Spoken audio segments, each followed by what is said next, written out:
Hello hi good evening friends. ಇವತ್ತು 18 July 2017. ಇವತ್ತಿನ ಪ್ರಚಲಿತ ಘಟನೆಗಳನ್ನು ನಾವು ಡಿಸ್ಕಸ್ ಮಾಡೋಣ. Let start. ರಾಷ್ಟ್ರಪತಿ ಚುನಾವಣೆ ನಿನ್ನೆ ಆಯಿತು. ಉಪರಾಷ್ಟ್ರಪತಿ ಚುನಾವಣೆ ಆಗಸ್ಟ್ 5ರಂದಿದೆ. ಸೊ NDA ಅಭ್ಯರ್ಥಿಯಾಗಿ ನೇಮಕರಾದವರು ವೆಂಕಯ್ಯ ನಾಯ್ಡು ಇವರು ಕೇಂದ್ರ ನಗರ ಅಭಿವೃದ್ಧಿ ಸಚಿವರಾಗಿದ್ದರು. ಇವರನ್ನ NDA ಉಪರಾಷ್ಟ್ರಪತಿ ಅಭ್ಯರ್ಥಿಯಾಗಿ ಪ್ರಧಾನಿ ನರೇಂದ್ರ ಮೋದಿ ಅವರು ಆಯ್ಕೆಯನ್ನ ಮಾಡಿದ್ದಾರೆ. ರಾಜ್ಯಸಭೆ ಮತ್ತು ಲೋಕಸಭೆಯ 790 ಸದಸ್ಯರಿಗೆ ಮತದ ಹಕ್ಕು ಇದೆ ಈ ಒಂದು ಉಪರಾಷ್ಟ್ರಪತಿ ಚುನಾವಣೆಗೆ. NDAಗೆ 550ರಷ್ಟು ಸದಸ್ಯರ ಈಗ ಆಲ್ರೆಡಿ ಬೆಂಬಲ ಇದೆಯಂತೆ. ಹಾಗಾಗಿ ವೆಂಕಯ್ಯ ನಾಯ್ಡು ಅವರ ಗೆಲುವು ಖಚಿತ ಇದೆಯಂತೆ. ಸೊ ಇವರು ಅಂದರೆ ಇವತ್ತು 11 ಗಂಟೆಗೆ ನಾಮಪತ್ರವನ್ನು ಸಲ್ಲಿಸಿದ್ದಾರೆ. ಅದೇ ರೀತಿ ಈ 18 ವಿರೋಧ ಪಕ್ಷಗಳ ಒಮ್ಮತದ ಅಭ್ಯರ್ಥಿಯಾಗಿ ಗೋಪಾಲ್ ಕೃಷ್ಣ ಗಾಂಧಿ ಅವರು ಕಣದಲ್ಲಿದ್ದಾರಂತೆ. ಅಂದರೆ ಈ NDA ಅಭ್ಯರ್ಥಿಯ ವಿರುದ್ಧ ವೆಂಕಯ್ಯ ನಾಯ್ಡು ಅವರ ವಿರುದ್ಧ ಗೋಪಾಲ್ ಕೃಷ್ಣ ಗಾಂಧಿ ಅವರು ಕಣದಲ್ಲಿದ್ದಾರಂತೆ. ಸೊ ನೆನಪಿಟ್ಕೊಳ್ರಿ, ಉಪರಾಷ್ಟ್ರಪತಿ ಒಂದು ಚುನಾವಣೆ ನಡೆಯುವುದು ಆಗಸ್ಟ್ 5ರಂದು. ಓಕೆ. ಕುಲಾಂತರಿ ಸಾಸಿವೆ ತಳಿ ಜೆನೆಟಿಕಲಿ ಮಾಡಿಫೈಡ್ ಮಸ್ಟರ್ಡ್.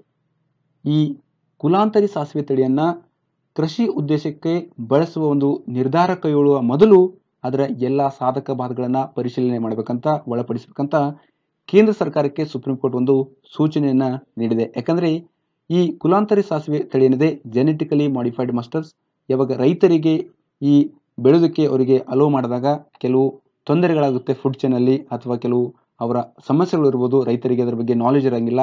ಹಾಗಾಗಿ ಅದರಿಂದ ಏನೇನು ತೊಂದರೆ ಆಗ್ತವೆ, ಅದರಿಂದ ಏನೇನು ಲಾಭಗಳಿದಾವೆ, ಅದರ ಬಗ್ಗೆ ಎಲ್ಲ ಒಂದು ಪರಿಶೀಲನೆ ಒಳಪಡಿಸಿದ ನಂತರ ಫೈನಲ್ ಆಗಿ ಒಂದು ನಿರ್ಧಾರ ಕೈಗೊಂಡ ನಂತರ ಕೃಷಿ ಉದ್ದೇಶಕ್ಕೆ ಅದನ್ನು ಬಳಸಬೇಕು ಅಂತ ಈ ಒಂದು ಸೂಚನೆಯನ್ನ ಕೇಂದ್ರ ಸರ್ಕಾರಕ್ಕೆ ಸುಪ್ರೀಂ ಕೋರ್ಟ್ ಅವರು ಹೇಳಿದ್ದಾರೆ. ಯಾಕಂದ್ರೆ ಈ ಬಳಕೆಯ ನಿರ್ಧಾರ ಕೈಗೊಂಡ ನಂತರ ಕೆಲವು ದುಷ್ಪರಿಣಾಮಗಳು ಆಗುವ ಸಾಧ್ಯವಿದೆ. ಅದನ್ನು ಸರಿಪಡಿಸಲಿಕ್ಕೆ ಹೀಗೆ ಕಟ್ಟುನಿಟ್ಟಾದ ಒಂದು ಮುನ್ಸೂಚನೆ ಕ್ರಮಗಳನ್ನು ತೆಗೆದುಕೊಳ್ಬೇಕು.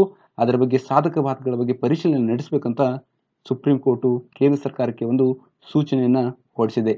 ಸೊ ನೆನಪಿಟ್ಕೊಡ್ರಿ, GM ಮಸ್ಟರ್ಸ್ ಜೆನೆಟಿಕಲಿ ಮಾಡಿಫೈಡ್ ಮಸ್ಟರ್ಸ್, ಕುಲಾಂತರಿ ಸಾಸಿವೆ ತಳಿ ಅಂತ ಅಂತಾರೆ.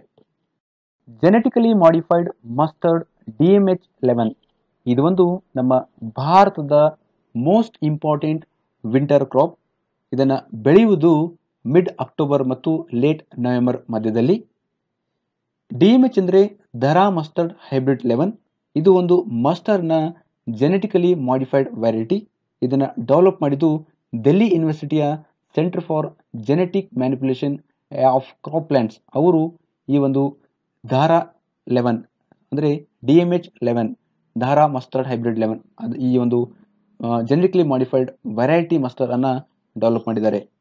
ಸೊ ಈ DMH11 ಅನ್ನ ಅಭಿವೃದ್ಧಿಪಡಿಸೋಕ್ಕೆ ಯೂಸ್ ಮಾಡಿದ ಟೆಕ್ನಾಲಜಿ ಹೆಸರು ಬರ್ಸ್ತಾರ್ ಆರ್ ಬರಾನಾಸೆ. ಇದೊಂದು ಹರ್ಬಿಸೈಡ್ ಟಾಲರೆಂಟ್ ಅಂತೆ.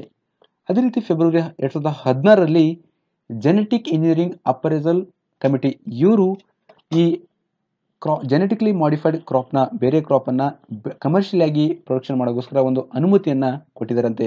ಆ ಅನುಮತಿ ಕೊಟ್ಟಿದ್ದ ಕಮಿಟಿ ಹೆಸರು ಅಂದರೆ genetic engineering appraisal committee. So ಈ GM ಮಸ್ಟರ್ಡ್ DMH11 ಅಭಿವೃದ್ಧಿಪಡಿಸೋದಕ್ಕೆ ಯೂಸ್ ಮಾಡಿದ ಟೆಕ್ನಾಲಜಿ ಬರಾನಾಸೆ ಆರ್ ಬರ್ಸ್ತಾರ್. ಈ ಮಸ್ಟರ್ಡ್ ಅನ್ನು ಡೆವಲಪ್ ಮಾಡಿದ್ದು ಡೆಲ್ಲಿ ಯೂನಿವರ್ಸಿಟಿಯ ಈ genetic manipulation of crop plants centre. Mysuru ಮೂಲದ ಚಿತ್ರವೀಣಾ ವೈಣಿಕ N ರವಿಕಿರಣ್ ಅವರಿಗೆ ಈ ವರ್ಷದ ಸಂಗೀತ ಕಲಾವಿದೆ ಪ್ರಶಸ್ತಿ ದೊರೆತಿದೆ. ನೆನಪಿಟ್ಕೊಡ್ರಿ, ಈ ವರ್ಷದ ಸಂಗೀತ ಕಲಾನಿಧಿ ಪ್ರಶಸ್ತಿ ದೊರೆತಿದ್ದು ಮೈಸೂರು ಮೂಲದ ರವಿಕಿರಣ್ ಅವರಿಗೆ. ರವಿಕಿರಣ್. ಸೊ ಈ ಒಂದು ಪ್ರಶಸ್ತಿಯನ್ನು ಇವರಿಗೆ ಪ್ರದಾನ ಮಾಡುವುದು ಡಿಸೆಂಬರ್ 15, 2017ರಿಂದ ಜನವರಿ 1, 2017ರವರೆಗೆ ನಡೆಯುವ ವಾರ್ಷಿಕ ಸಮ್ಮೇಳನದಲ್ಲಿ ಈ ಒಂದು ಪ್ರಶಸ್ತಿಯನ್ನು ಅವರಿಗೆ ಪ್ರದಾನ ಮಾಡಲಾಗ್ತದೆ.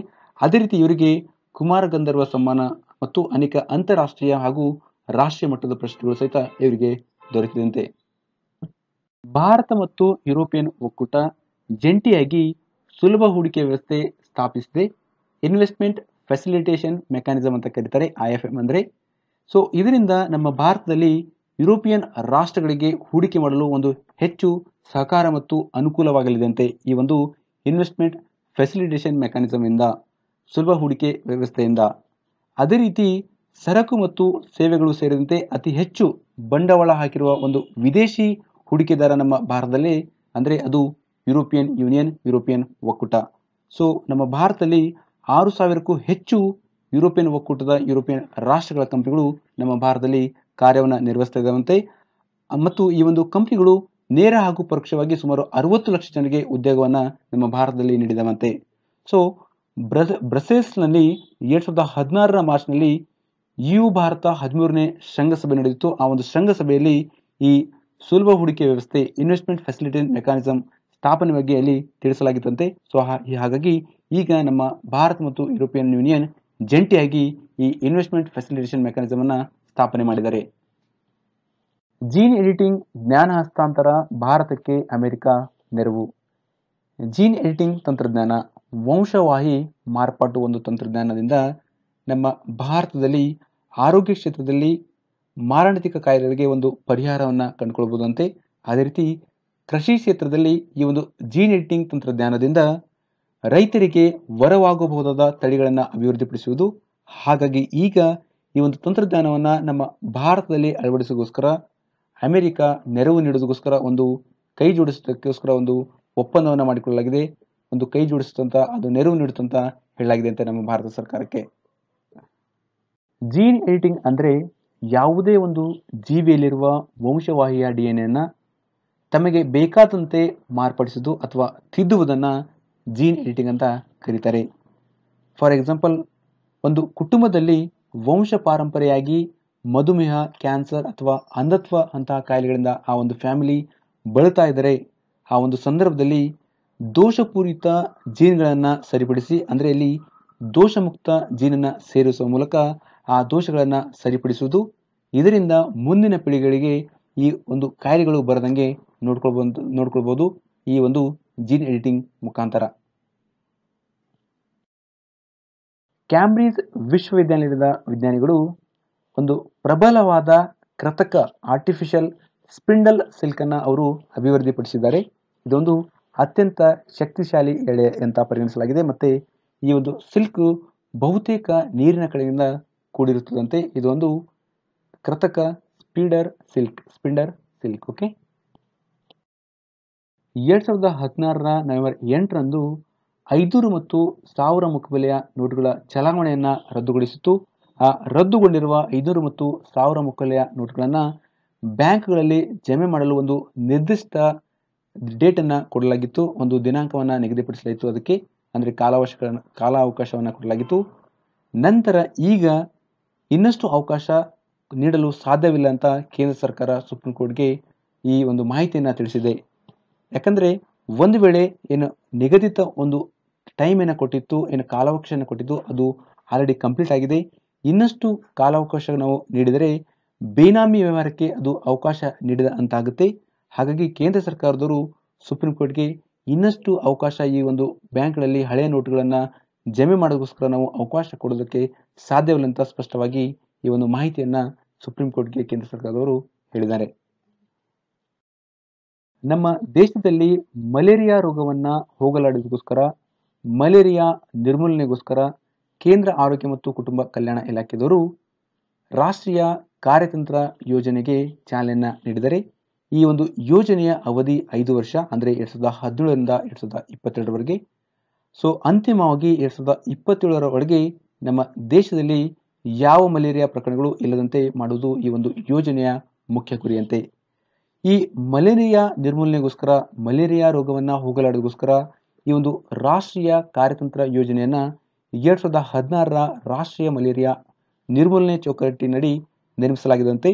ಅದೇ ರೀತಿ ವಿಶ್ವ ಆರೋಗ್ಯ ಸಂಸ್ಥೆಯವರು ಈ ಜಾಗತಿಕ ತಾಂತ್ರಿಕ ಕಾರ್ಯತಂತ್ರ ಏನವರು ಜಾರಿಗೆಯನ್ನು ತಂದಿದ್ದಾರೆ 2016 ಮತ್ತು 2030ರ ಒಂದು ಯೋಜನೆ ಏನಿದೆ, ಈ ವಿಶ್ವ ಆರೋಗ್ಯ ಸಂಸ್ಥೆಯವರು ಆ ಒಂದು ಯೋಜನೆಗೆ ನೆರವು ನೀಡುವ ಸಲುವಾಗಿ ಈ ಮಲೇರಿಯಾ ನಿರ್ಮೂಲನೆಗೋಸ್ಕರ ಕೇಂದ್ರ ಆರೋಗ್ಯ ಮತ್ತು ಕುಟುಂಬ ಕಲ್ಯಾಣ ಸಚಿವಾಲಯದವರು ರಾಷ್ಟ್ರೀಯ ಕಾರ್ಯತಂತ್ರ ಯೋಜನೆಯನ್ನು ಜಾರಿಗೆ ಮಾಡಿದ್ದಾರೆ, ಅದಕ್ಕೆ ಚಾಲನೆಯನ್ನು ನೀಡಿದ್ದಾರೆ. ಮಲೇರಿಯಾ ರೋಗ ಹರಡುವುದು ಸೊಳ್ಳೆಗಳಿಂದ, ಪ್ರೋಟೋಜೋನ್ಗಳಿಂದ, ಪರಾವಲಂಬಿ ಪ್ರೋಟೋಜೋನ್ಗಳಿಂದ ಈ ಒಂದು ಮಲೇರಿಯಾ ರೋಗ ಹರಡುತ್ತೆ. ಈ ಸೊಳ್ಳೆ ಪ್ಲಾಸ್ಮೋಡಿಯಂ ಪ್ರಭೇದದ ಸೊಳ್ಳೆ ಆಗಿದೆ ಅಂತೆ ಈ ಒಂದು ಮಲೇರಿಯಾ ರೋಗ ಹರಡುವುದಕ್ಕೋಸ್ಕರ. 2016ರ ವಿಶ್ವ ಮಲೇರಿಯಾ ವರದಿಯ ಒಂದು ಅನ್ವಯ ಪ್ರಕಾರ, ಆ ಒಂದು ರಿಪೋರ್ಟ್ ಪ್ರಕಾರ ಆಗ್ನೇಯ ಏಷ್ಯಾ ಪ್ರದೇಶಗಳು ಕನ್ಸಿಡರ್ ಮಾಡಿದಾಗ ಒಟ್ಟು ಮಲೇರಿಯಾ ಪ್ರಕರಣಗಳ ಪೈಕಿ 89% ಪ್ರಕರಣಗಳು ನಮ್ಮ ಭಾರತದಲ್ಲಿ ವರದಿ ಆಗಿದಾವಂತೆ. ಸೊ ನಮ್ಮ ಭಾರತದಲ್ಲಿ ಪ್ರಮುಖವಾಗಿ ಈ ಒಂದು ಮಲೇರಿಯಾ ರೋಗ ಹರಡಬೇಕಂದ್ರೆ ಪ್ಲಾಸ್ಮೋಡಿಯಂ ಫಾಲ್ಸಿಫರಮ್ ಎಂಬ ಒಂದು ಪರಾವಲಂಬಿಯಿಂದ ಹರಡುತ್ತಂತೆ. ಇದು ಅರಣ್ಯ ಪ್ರದೇಶದಲ್ಲಿ ಪ್ರಮುಖವಾಗಿ ಕಾಣಿಸಿಕೊಳ್ಳುತ್ತದೆ ಮತ್ತು ಪ್ಲಾಸ್ಮೋಡಿಯಂ ವೈವಾಕ್ಸ್ ಎಂಬ ಒಂದು ಇನ್ನೊಂದು ಪ್ರಕಾರದ ಸೊಳ್ಳೆ ಇದು ಬಯಲು ಪ್ರದೇಶಗಳಲ್ಲಿ ಹೆಚ್ಚಾಗಿ ಕಾಣಿಸಿಕೊಳ್ಳುತ್ತದಂತೆ. ಅದೇ ರೀತಿ ನಮ್ಮ ಭಾರತದಲ್ಲಿ ಬಹುತೇಕ ಮಲೇರಿಯಾ ಪ್ರಕರಣಗಳು ದೇಶದ ಬುಡಕಟ್ಟು ಮತ್ತು ಗುಡ್ಡುಗಾಡು ಪ್ರದೇಶದಲ್ಲಿ ಕಂಡುಬರುತ್ತದಂತೆ. ಸೊ ದೇಶದಲ್ಲಿ ಅತಿ ಹೆಚ್ಚು ಮಲೇರಿಯಾ ಪ್ರಕರಣಗಳು ನಮ್ಮ ಭಾರತದಲ್ಲಿ ಕಂಡಿದ್ದ ರಾಜ್ಯಗಳು ಅಂದರೆ ವರದಿಯಾಗುವ ರಾಜ್ಯಗಳು ಯಾವಂದ್ರೆ ಪೂರ್ವ ಮತ್ತು ಕೇಂದ್ರೀಯ ಭಾರತದ ರಾಜ್ಯಗಳು. ಪೂರ್ವ ಮತ್ತು ಕೇಂದ್ರೀಯ ಭಾರತದ ರಾಜ್ಯಗಳು ಯಾವಂದ್ರೆ ಒಡಿಸ್ಸಾ, ಜಾರ್ಖಂಡ್, ಛತ್ತೀಸ್ಗಢ, ಮೇಘಾಲಯ, ಅರುಣಾಚಲ್ ಪ್ರದೇಶ್ ಮತ್ತು ಮಿಜೋರಾಂ. ಈ 6 ರಾಜ್ಯಗಳಲ್ಲಿ ಬಹಳಷ್ಟು ಅಂದರೆ ಅತ್ಯಧಿಕ ಮಲೇರಿಯಾ ಪ್ರಕರಣಗಳು ಇಲ್ಲಿ ವರದಿಯಾಗಿದೆ ಒಂದು ರಿಪೋರ್ಟ್ನಲ್ಲಿ ಹೇಳಲಾಗಿದೆ. ಇತ್ತೀಚೆಗೆ ಮಧ್ಯಪ್ರದೇಶ ಮತ್ತು ಮಹಾರಾಷ್ಟ್ರದಲ್ಲೂ ಸಹಿತ ಅಂದರೆ ಮಹಾರಾಷ್ಟ್ರದ ಬುಡಕಟ್ಟು ಪ್ರದೇಶಗಳಲ್ಲಿ 90% ಮಲೇರಿಯಾ ಪ್ರಕರಣಗಳು ವರದಿಯಾಗುತ್ತಾ ಇದ್ದಾವಂತೆ. ಸೊ ಮಲೇರಿಯಾ ರೋಗ ಬರುವುದು ಸೊಳ್ಳೆಗಳಿಂದ. ಸೊಳ್ಳೆಗಳ ಒಂದು ಪ್ರಭೇದ ಯಾವುದು? ಪ್ಲಾಸ್ಮೋಡಿಯಂ ಪ್ರಭೇದದ ಒಂದು ಸೊಳ್ಳೆಯಿಂದ. ಇದು ಪರಾವಲಂಬಿ ಪ್ರೋಟೋಜೋನ್ಗಳಿಂದ ಹರಡುತ್ತದಂತೆ. ನಮ್ಮ ಭಾರತ ಸೈಬರ್ ಭದ್ರತೆಯಲ್ಲಿ 23ನೇ ಸ್ಥಾನವನ್ನು ಪಡೆದುಕೊಂಡಿದ್ದಾರೆ. ಈ ಒಂದು ಪಟ್ಟಿಯನ್ನು ಬಿಡುಗಡೆ ಮಾಡಿದವರು ವಿಶ್ವಸಂಸ್ಥೆಯ ಅಂತಾರಾಷ್ಟ್ರೀಯ ದೂರಸಂಪರ್ಕ ಒಕ್ಕೂಟ. ಈ ಪಟ್ಟಿಯಲ್ಲಿ ಮೊದಲ ಸ್ಥಾನವನ್ನು ಪಡೆದುಕೊಂಡಿದ್ದು ಸಿಂಗಾಪುರ್, 2ನೇ ಸ್ಥಾನ ಅಮೆರಿಕ, 3ನೇ ಸ್ಥಾನ ಮಲೇಷಿಯಾ ಮತ್ತು 23ನೇ ಸ್ಥಾನ ನಮ್ಮ ಭಾರತ. ಸೊ ಭಾರತದ ರ್ಯಾಂಕಿಂಗ್ ಅನ್ನು ನೆನಪಿಟ್ಕೊಳ್ರಿ. ಸೈಬರ್ ಸೆಕ್ಯೂರಿಟಿ, ಸೈಬರ್ ಭದ್ರತೆಯಲ್ಲಿ ಭಾರತಕ್ಕೆ 23ನೇ ಸ್ಥಾನ. ಭಾರತ ಮೂಲದ ಕೆನಡಿಯನ್ ಆದ ಲೀಲಿ ಸಿಂಗ್ ಇವರು ಯೂಟ್ಯೂಬ್ನಲ್ಲಿ ಪ್ರಸಿದ್ಧಿ ಪಡೆದಿದ್ದಾರೆ. ಯೂಟ್ಯೂಬ್ ಸ್ಟಾರ್ ಇವರು. ಇವರನ್ನ ಯುನಿಸೆಫ್ನ ಸದ್ಭಾವನಾ ರಾಯಭಾರಿಯಾಗಿ ಗುಡ್ ವಿಲ್ ಅಂಬಾಸಿಡರ್ ಆಗಿ ನೇಮಕವನ್ನ ಮಾಡಲಾಗಿದೆಯಂತೆ. ಸೊ ಇವರೊಬ್ರು ಯೂಟ್ಯೂಬ್ನಲ್ಲಿ ಸೂಪರ್ ವುಮೆನ್ ಅಂತೆ. ಇವರಿಗೆ 1 ಕೋಟಿಗೂ ಅಧಿಕ ಫಾಲೋವರ್ಸ್ ಇದ್ದಾರೆ. ಸೊ ಇವರು ಭಾರತ ಮೂಲದ ಕೆನಡಿಯನ್. ಇವರು ಯುನಿಸೆಫ್ನ ಸದ್ಭಾವನಾ ರಾಯಭಾರಿಯಾಗಿ ಗುಡ್ ವಿಲ್ ಅಂಬಾಸಿಡರ್ ಆಗಿ ನೇಮಕರಾಗಿದ್ದಾರೆ.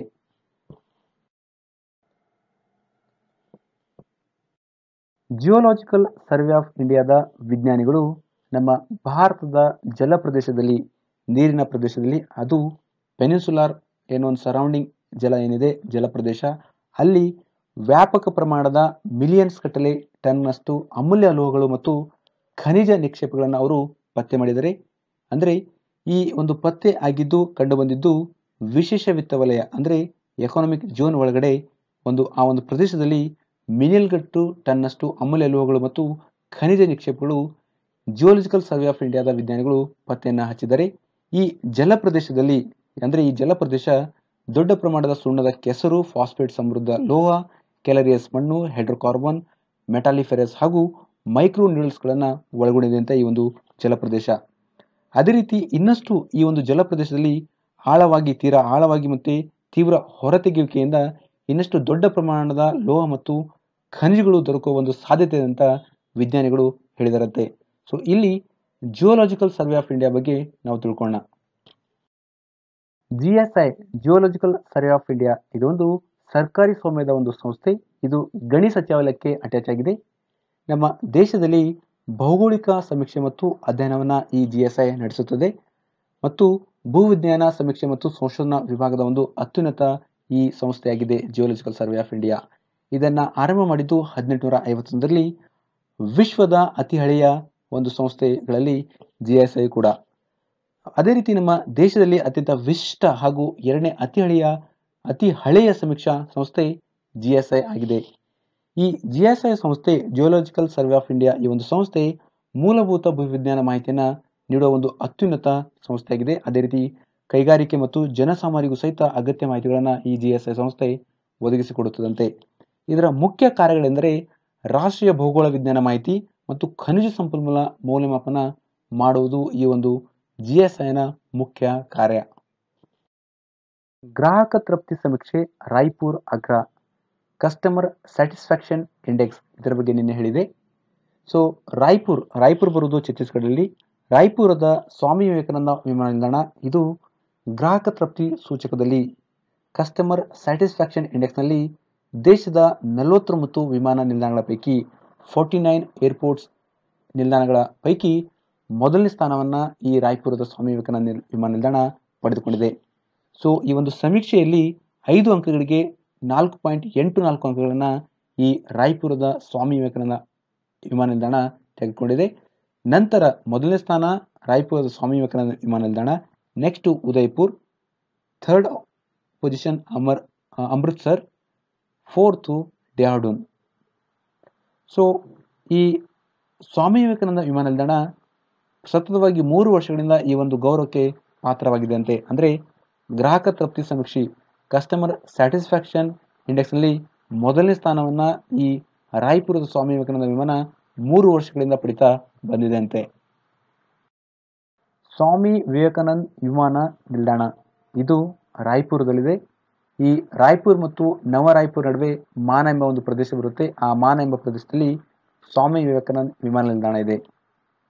ಈ ವಿಮಾನ ನಿಲ್ದಾಣ ಛತ್ತೀಸ್ಗಢದ ಪ್ರಾಥಮಿಕ ವಿಮಾನ ನಿಲ್ದಾಣವಾಗಿದೆ ಅಂತೆ. ಇದು 2016ರಲ್ಲಿ ಸ್ಟಾರ್ಟ್ ಆಗಿದೆ, ಉದ್ಘಾಟಿಸಲಾಗಿದೆ ಅಂತೆ. ಇದು ಭಾರತದ 28ನೇ ಅತಿ ದೊಡ್ಡ ವಿಮಾನ ನಿಲ್ದಾಣ ಮತ್ತು ಅತಿ ಹೆಚ್ಚು ಪ್ರಯಾಣಿಕರನ್ನು ಸಾಗಾಣಿಕೆ ಮಾಡೋದ್ರಲ್ಲಿ ದೇಶದಲ್ಲಿ 31ನೇ ಸ್ಥಾನವನ್ನು ಈ ಸ್ವಾಮಿ ವಿವೇಕಾನಂದ ಏರ್ಪೋರ್ಟ್ ಪಡೆದುಕೊಂಡಿದೆ ಅಂತೆ. ಈ ವಿಮಾನ ನಿಲ್ದಾಣವನ್ನು 2012ರಲ್ಲಿ ಮರುನಾಮಕರಣ ಮಾಡಲಾಯಿತು. ಮರುನಾಮಕರಣ ಏನಂದರೆ ಸ್ವಾಮಿ ವಿವೇಕಾನಂದ ರಾಯ್ಪುರ್ ವಿಮಾನ ನಿಲ್ದಾಣ ಅಂತ ಮರುನಾಮಕರಣ ಮಾಡಲಾಗಿದೆ.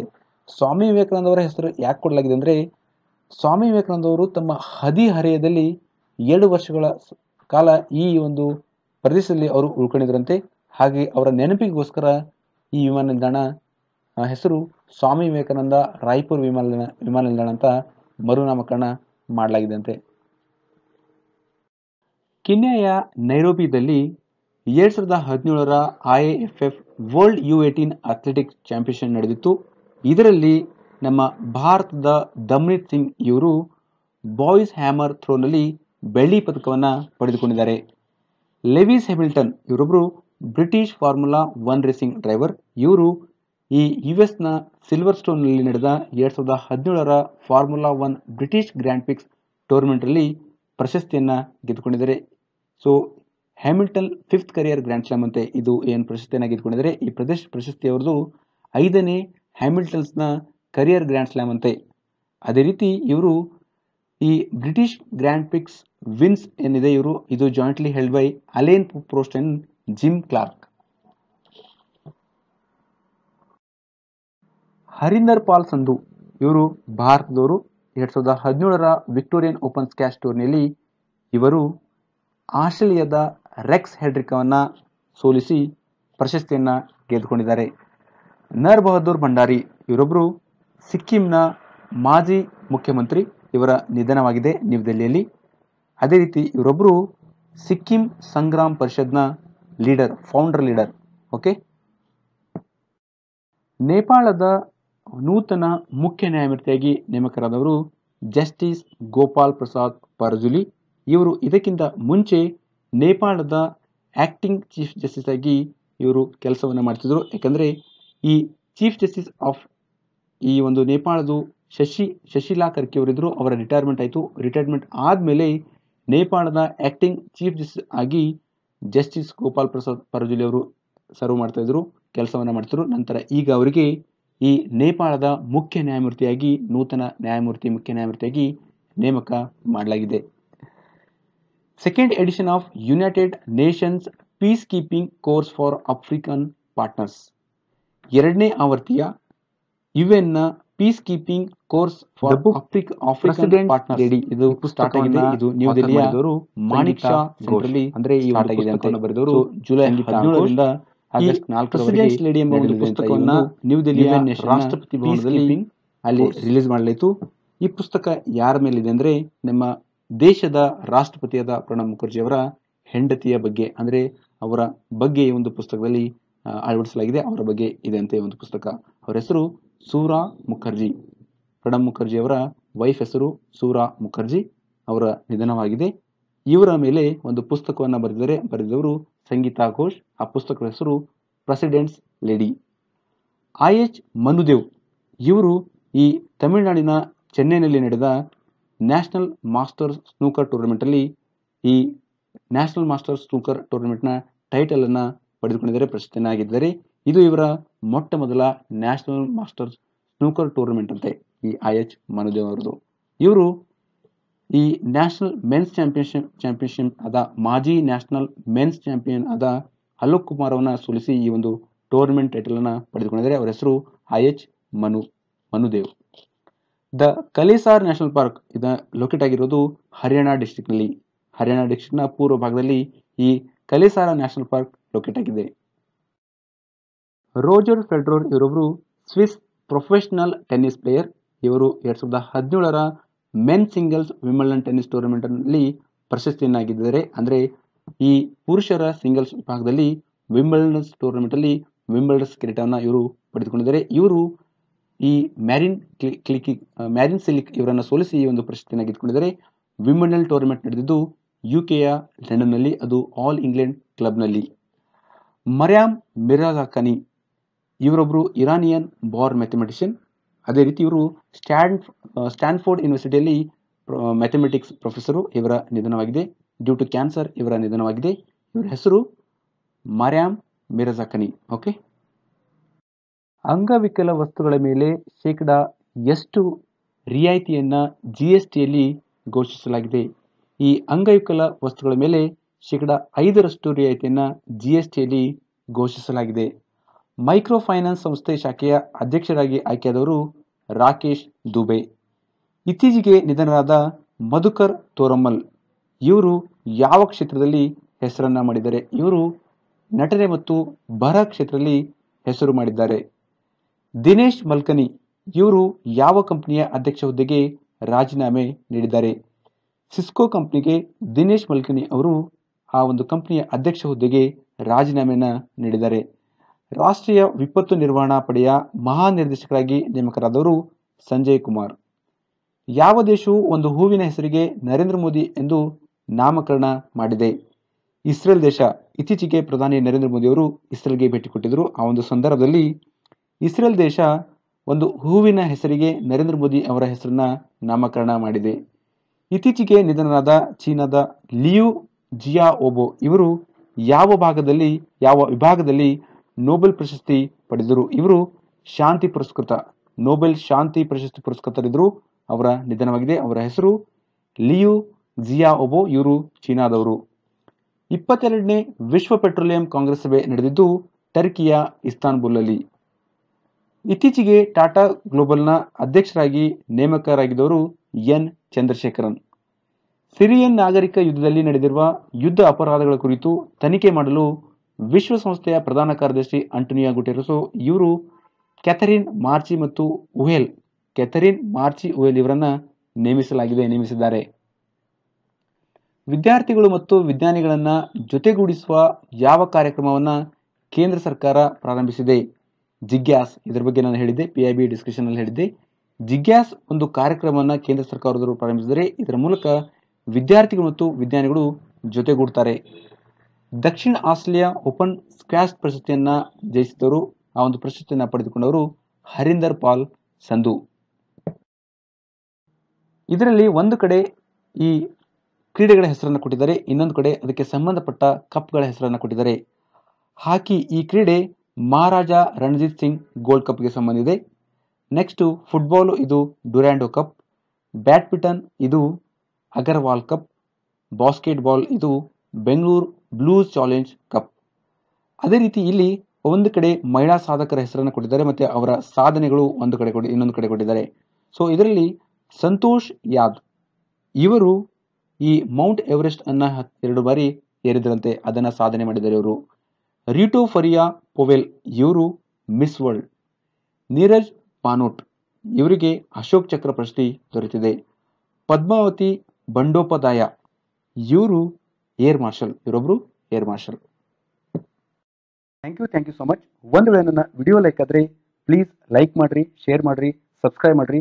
ಸಬ್ಸ್ಕ್ರೈಬ್ ಮಾಡೋಕ್ಕೋಸ್ಕರ ನೀವು ಯೂಟ್ಯೂಬ್ ವೆಬ್ಸೈಟ್ಗೆ ಹೋಗಿ ಸರ್ಚ್ ಬಾಕ್ಸ್ನಲ್ಲಿ KPC ಟ್ಯೂಟರ್ ಅಂತ ಸರ್ಚ್ ಮಾಡಿದಾಗ ನಿಮಗೆ ಈ ಥರ ಒಂದು ಪೇಜ್ ಬರುತ್ತೆ. ನಿಮ್ಮ ರೈಟ್ ಹ್ಯಾಂಡ್ ಸೈಡಲ್ಲಿ ಸಬ್ಸ್ಕ್ರೈಬರ್ ಅಂತ ಒಂದು ಆಪ್ಷನ್ ಇದೆ, ಅದರ ಮೇಲೆ ಕ್ಲಿಕ್ ಮಾಡಿದ್ರೆ ನನ್ನ ಚಾನೆಲ್ನ ಸಬ್ಸ್ಕ್ರೈಬರ್ ಆಗಿರ್ತೀರ ನೀವು. ಇದರ ಮುಖ್ಯ ಉದ್ದೇಶ ಏನಂದರೆ ಸಬ್ಸ್ಕ್ರೈಬ್ಗೆ ಯಾವುದೇ ಒಂದು ಚಾರ್ಜ್ ಇಲ್ಲ, ಮತ್ತು ಸಬ್ಸ್ಕ್ರೈಬ್ ಆಗೋದ್ರಿಂದ ನಿಮಗೆ ನಾನು ಯಾವುದೊಂದು ಹೊಸ ವಿಡಿಯೋ ಬಿಟ್ಟಾಗ ನಿಮಗೆ ನೋಟಿಫಿಕೇಶನ್ ಬರುತ್ತೆ, ಗೊತ್ತಾಗುತ್ತೆ, ಇಮಿಡಿಯೇಟಾಗಿ ನೀವು ನೋಡ್ಬೋದು. ಅದೇ ರೀತಿ ಇದರ PDF ನಿಮಗೆ ಬೇಕಾದರೆ ನೀವು KPC ಟ್ಯೂಟರ್ ಅಂತ ನಂದು ಒಂದು ಟೆಲಿಗ್ರಾಮ್ ಚಾನಲ್ ಇದೆ. ಆ ಟೆಲಿಗ್ರಾಮ್ ಚಾನಲ್ ನೀವು ಜಾಯ್ನ್ ಆಗಿ ಇಲ್ಲಿ ಲಿಂಕನ್ನು ಕೊಟ್ಟಿದ್ದೀನಿ, ಅಥವಾ KPSC ಟ್ಯೂಟರ್ ಅಂತ ನೀವು ಸರ್ಚ್ ಬಾಕ್ಸ್ನಲ್ಲಿ ಟೆಲಿಗ್ರಾಮಲ್ಲಿ ಸರ್ಚ್ ಬಾಕ್ಸ್ನಲ್ಲಿ ಕೊಟ್ಟಾಗ ಅಲ್ಲಿ ನಿಮಗೆ ನನ್ನ ಚಾನಲ್ನ ಹೆಸರು ಮೂಡುತ್ತೆ ಮತ್ತು ನೀವು ಅಲ್ಲಿ ಜಾಯ್ನ್ ಆಗ್ಬೋದು. ಸೊ ಇದರ ಲಿಂಕನ್ನು, ಈ ಒಂದು PDF ಅನ್ನು ಡೌನ್ಲೋಡ್ ಮಾಡೋಕ್ಕೋಸ್ಕರ ಲಿಂಕನ್ನು ಸಹಿತ ನಾನು ಡಿಸ್ಕ್ರಿಪ್ಷನ್ ಬಾಕ್ಸಲ್ಲಿ ಕೊಟ್ಟಿರ್ತೀನಿ ಈ ಒಂದು ಯೂಟ್ಯೂಬ್ ವಿಡಿಯೋದಲ್ಲಿ. ಸೊ ಅಲ್ಲಿ ಸಹಿತ ಹೋಗಿ ನೀವು PPT ಅನ್ನು ಡೌನ್ಲೋಡ್ ಮಾಡ್ಕೋಬೋದು. Okay, thank you.